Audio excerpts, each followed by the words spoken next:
Mahabharata, Chapter 52. Vritra. Indra, the lord of the three regions, was once so drunk with pride that he quite forgot the courteous manners and forms that the gods had hitherto observed. When Vishvarupa, preceptor of the gods, foremost in all branches of learning, and venerated alike by the gods and the asuras, came to his court, Indra did not rise from his seat to receive the acharya or ask him to be seated, and failed to do the customary honors. In his great conceit, Indra persuaded himself to believe that the Shastras allowed him, as a king in court, the prerogative of receiving guests seated. Vishvarupa was hurt by Indra's discourtesy, and, attributing it to the arrogance of prosperity, silently left the assembly. Without the high priest of the gods, the court lost its splendor and dignity, and became an unimpressive gathering. Indra soon realized the foolishness of his conduct, and sensing trouble for himself from the acharya's displeasure, he thought to make up with him by falling at his feet and asking for forgiveness. But this he could not do, because Vishvarupa had, in his anger, made himself invisible. This preyed on Indra's mind. With Vishvarupa gone, Indra's strength began to decline, while that of the asuras increased, which encouraged the latter to attack the gods. Then Brahma, taking pity on the beleaguered gods, advised them to take unto themselves a new acharya. Said he to them, "You have, through Indra's folly, lost Vishvarupa. Go now to Twashta's son, Vishvarupa, and request that noble spirit to be your preceptor, and all will be well with you." Heartened by these words, the gods sought the youthful anchorite Vishvarupa, and made their request to him, saying, "Though young in years, you are well versed in the Vedas. Do us the honor of being our teacher."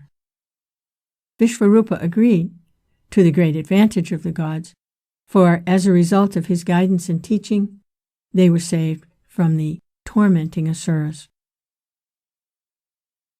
Vishvarupa's mother was of the Asura clan of Daityas, which caused Indra to regard Vishvarupa with suspicion. He feared that because of his birth, Vishvarupa might not be quite loyal, and his suspicion gradually deepened. Apprehending danger to himself from this descendant of the enemies of the gods, Indra sought to entice him into error with the temptress of his court, and so weaken him spiritually. But Vishvarupa did not succumb. The artful and seductive blandishments of Indra's glamour girls had no effect on the young ascetic. He held fast to his vow of celibacy. When Indra found that his plan of seduction failed, he gave way to murderous thoughts, and one day killed Vishvarupa with the Vajrayudha. The story goes that the world suffers vicariously for this great sin of Indra, and as a result of it, parts of the earth turned alkaline and became unsuitable for cultivation, and women came to be afflicted with the physical troubles and uncleanliness peculiar to them. The frothing of water is also attributed to this.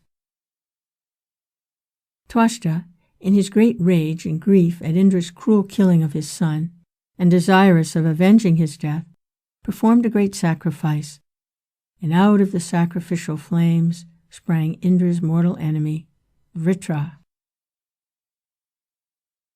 Twashta sent him against the chief of the gods, saying, "Enemy of Indra, may you be strong, and may you kill Indra."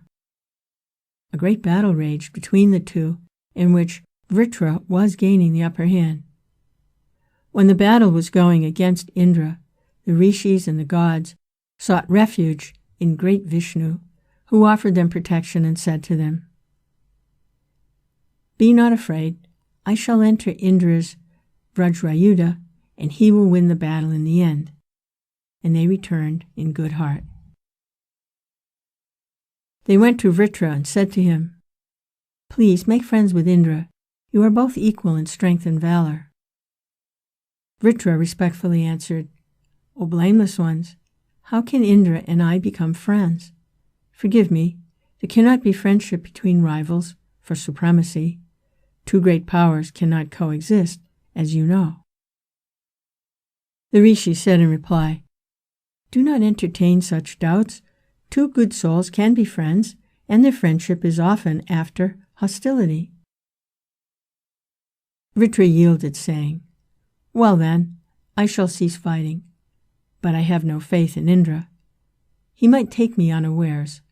So I seek this boon of you, namely, that neither by day nor night, neither by dry weapons nor with wet ones, neither with stone nor with wood, nor with metals, nor with arrows, shall Indra be able to take my life." "So be it," said the rishis and the gods. Hostilities ceased, but soon Vritra's fears were confirmed. Indra only feigned friendship for Vritra, but was, all the time, waiting for a suitable opportunity to slay him. One evening he met Vritra on the beach and began to attack him in the twilight. The battle had raged for a long time, while Vritra, praising the Lord Vishnu, said to Indra, "Meanest of the mean, why do you not use the unfailing Vajrayuddha? Hallowed by Hari, use it against me, and I shall attain blessedness through Hari." Indra maimed Vritra by chopping off his right arm, but, undaunted, the latter hurled with his left hand his iron mace at his assailant, who thereby cut down his other arm also. When Indra disappeared into the mouth of Vritra, great was the consternation of the gods. But Indra was not dead.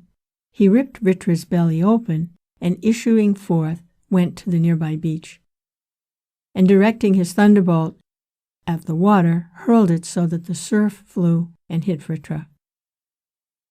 Vishnu having entered the foam, it became a deadly weapon, and the mighty Vritra lay dead. The long battle thus ended, and the afflicted world heaved a sigh of relief. But to Indra himself, the end of the war brought only ignominy, because his victory was secured through sin and deceit, and he went into hiding for sheer shame.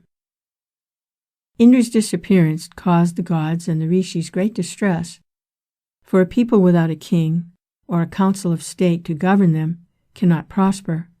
So they went to the good and mighty King Nahusha and offered him the crown. "Forgive me, I cannot be your king. Who am I to aspire to the seat of Indra? How can I protect you?